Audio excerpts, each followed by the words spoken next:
Oi pessoal, eu sou a Débora Emily e sou estudante de medicina. Vim aqui hoje falar sobre como escolher a universidade, independente do seu curso, mas claro que eu vou focar em medicina. Espero que vocês gostem. A primeira dica é avaliar como se destaca a universidade que você está em dúvida a nível nacional e regional. Então, para isso, eu sugiro que vocês pesquisem no Google o ranking universitário da Folha.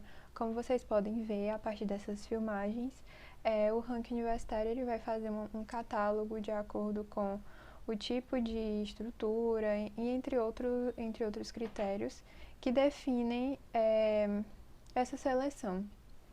E a partir disso você consegue ver se o curso que você está almejando naquela universidade está bem classificado. Além disso, a gente também tem o ENAD, que já é um sistema de seleção e de análise feito pelo próprio governo federal. É uma prova, a exemplo do Enem, que acontece só que ao final dos cursos. E ela é feita justamente para poder analisar como os cursos se posicionam diante da realidade regional e nacional. A segunda dica é avaliar a cidade que você está pensando em ir ou escolher. Avaliar quais são as oportunidades que aquela cidade vai fornecer. Porque, por exemplo, a questão de você fazer uma faculdade, é claro que envolve uma boa escolha de curso e uma boa escolha de universidade, mas também envolve a própria cidade. Por quê? Porque você tem as questões extracurriculares, que são ir dar simpósio, participar de pesquisas científicas. Então, vocês têm que ver o que é que aquela cidade vai te fornecer de estrutura.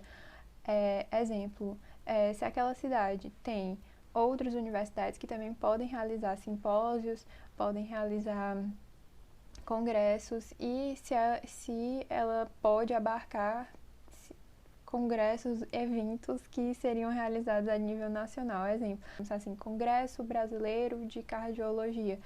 Será se aquela cidade conseguiria suportar um tipo de evento desse? Porque você também tem que considerar, caso você queira ir talvez no ciclo clínico ou em outros períodos, para esses eventos, e esses eventos justamente contam como pontos extracurriculares, que são coisas que você também tem que se preocupar. E caso não conte, você tem que considerar o dinheiro que você vai gastar para poder ir para esse tipo de eventos. Mais uma coisa, também tem que contar com a situação, no caso do curso de medicina. Ver se tem uma rede hospitalar que você consegue oportunidade de estágio e oportunidade de networking. Networking é a comunicação entre as pessoas. A capacidade de você conhecer e lidar com outras pessoas, e aí as pessoas, depois dessa comunicação que você tem, essa rede de contatos que você estabelece, você acaba tanto precisando dessa pessoa em algum outro momento, ou então essa pessoa acaba precisando de você. Então pense nisso, porque é muito importante. Outra coisa também que eu considerei na minha escolha foi se aquela cidade é considerada referência em alguma oferta de residência médica, e realmente foi o que eu percebi, que o pessoal aqui do Piauí, eu falo isso porque eu sou piauiense, o pessoal aqui do Piauí ou prefere nos primeiros anos de formado, ou fica aqui no Piauí, ou vai fazer residência em Recife, ou em Brasília, ou em São Paulo. Então, esses 4 polos eu considerei por conta de outras experiências e por conhecer pessoas que já estavam se formando naquela área. Mas também você pode avaliar se aquele lugar vai fornecer uma residência ou não. Aí já é extra, mas eu acho que deve também ser considerado. Então, a terceira dica é você avaliar a infraestrutura da própria universidade. Eu sei que esse é um critério muito utilizado, mas envolve outros além do próprio prédio em si. Calma que eu já explico. Então, como é que eu vou poder saber se eu nunca fui naquele lugar? Você pode utilizar as redes sociais. Instagram tá aí para isso, Facebook, os próprios sites às vezes aparecem com tour da universidade, enfim, fotos que você pode ter contato e vídeos. uma plataforma, por exemplo, é o YouTube. Eu vou deixar linkado aqui na descrição um link que vai mostrar um tour da minha universidade, que na época eu não tinha, eu tive que sair catando pelo Instagram, mas de qualquer forma já ajuda, né, quem está pensando na UPE. E continuando, outro fator que você também é importante avaliar é se você tem restaurante universitário, que aí já diminuiria nas suas contas mensais, mas às vezes você vai ter que fazer o próprio almoço e aí se organizar para poder não gastar muito durante a semana. E outra coisa também é a questão do hospital universitário, porque nesse hospital você também pode ter a oportunidade de fazer um estágio, de conseguir comunicação de novo, networking com as pessoas, os residentes que poderiam trabalhar lá, além também, porque no caso é uma estrutura da minha, porque a UPE tem um complexo hospitalar, então não é só um hospital universitário, tem uma rede de hospitais que são referências em diferentes áreas. Por exemplo, o Hospital Universitário Oswaldo Cruz, ele é referência em infectologia, é o que está no combate de frente ao coronavírus. O PROCAP, ele é referência, se não me engano, é referência na América do Sul para a questão... É referência na América do Sul para a questão da cardiologia. Tem outro hospital também que a gente atua, esse já não faz parte da rede do complexo hospitalar, mas ainda assim a gente atua, que é o Hospital da Restauração. E esse hospital, ele é referência em neurologia, então você tem a oportunidade de ter contato com lugares que são referências em áreas que você pode chegar a pensar em uma residência, ou então ter mais contato com aquelas áreas, o que não deixa de ser uma grande escolha. A quarta dica é para você avaliar o curso em si. Como é que ele é dividido? E isso você pode ver por meio do plano de curso. Essa questão, geralmente as pessoas não procuram muito, mas eu fiquei na dúvida porque era ou arriscar a lista de espera aqui em Teresina, ou então optar por uma boa faculdade em outro estado e que me oferecesse uma estrutura tão boa ou até melhor quanto. E no caso foi o que eu percebi, eu procurei no plano de curso, vi que era muito bom, muito diferenciado, mas eu não entrei em detalhes até porque eu não sabia como era que avaliava, né, o plano de curso, mas não deixa de ser uma escolha. Outra situação também que você pode encontrar pesquisando o curso é a questão da metodologia, de você saber se ele é PBL ou misto. Essa já era uma escolha que eu tinha em mente, porque eu não queria que fosse PBL. E aí, entre outras questões, mas eu prefiro a metodologia mista ou tradicional. E aí eu sugiro que vocês pesquisem o que é que isso significa, quais são suas preferências, qual tipo de aluno você é, que aí você vai conseguir definir melhor.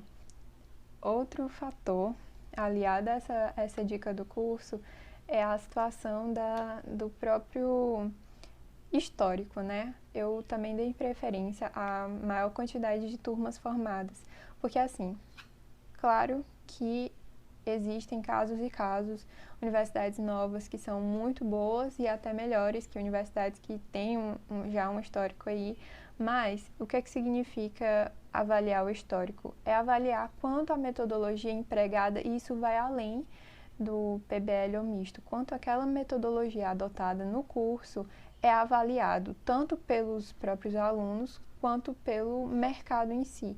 Então, se você estuda em uma universidade de referência que as pessoas têm o costume assim, nossa, fulano estuda naquela universidade, o histórico dela vem antes até mesmo de você.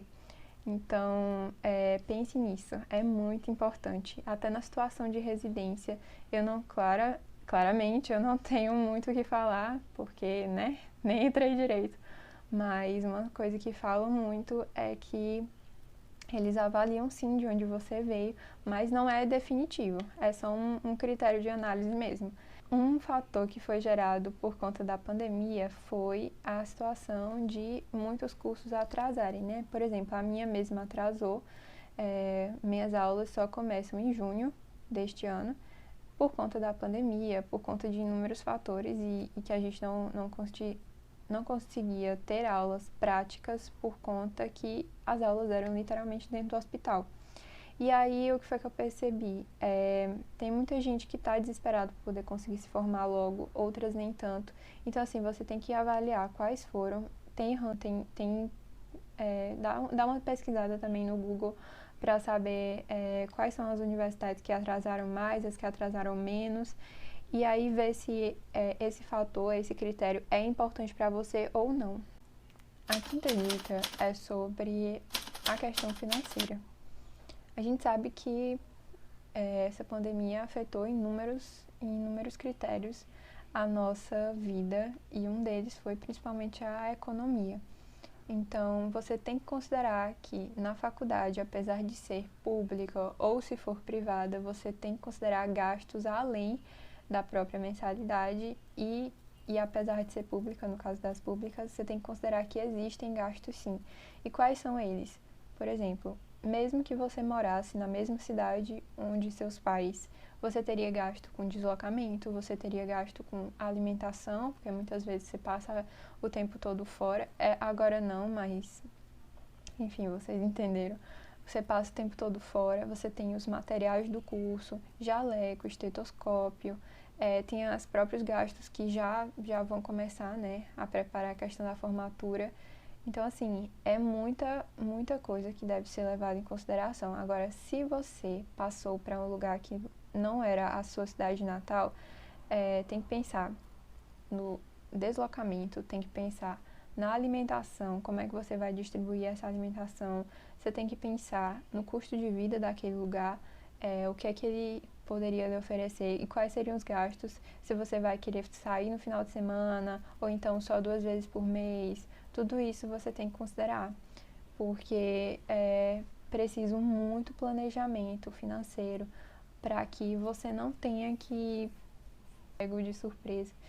Então, tenha muito cuidado. E também, se você for morar fora, tem a questão de você se deslocar da sua cidade para a cidade onde você vai estudar, além de passagem de ônibus para ir para congresso, passagem de avião, tudo isso. Essa ida e volta para casa também você tem que combinar com a sua família como é que isso vai ser distribuído.